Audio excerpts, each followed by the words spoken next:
ኣይኮነ ኮነ ከምቲ ናይቲ ማሊ ኣይኮነ ኮነ ከምቲ ናይቲ ማሊ ታሪኸይ ተለዊጡ እዩ ሎሚ ኣይኮነ ኮነ ከምቲ ናይቲ ማሊ ኣይኮነ ኮነ ከምቲ ናይቲ ማሊ ታሪኸይ ተለዊጡ እዩ ሎሚ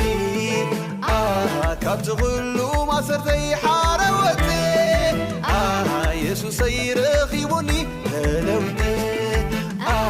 ድኻመይ ረሲዐዮ ተፈዊሰ ኢየሱሰይ ቤተይ ኣትዩ ተለቢሰ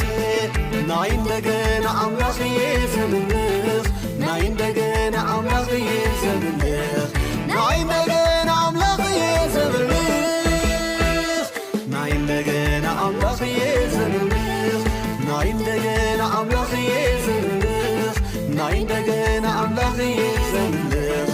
ናይ እንደገና ኣምላኽየ ዘምልኽ ናይ እንደገና ኣምላኽየ ዘምልኽ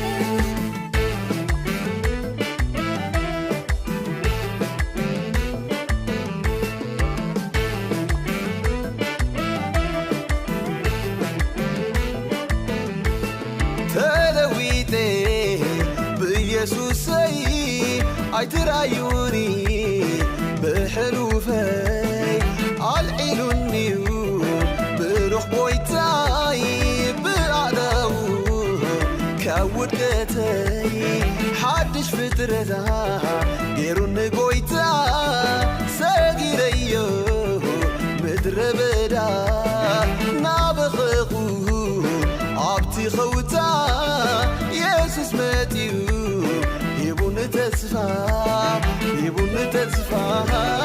ሂቡኒ ተስፋ ሂቡኒ ተስፋ ሂቡኒ ተስፋ ኣይኮነ ኮነ ከምቲ ናይቲ ማሊ ኣይኮነ ኮነ ከምቲ ናይቲ ማሊ ታሪኸይ ተለዊጡ እዩ ሎሚ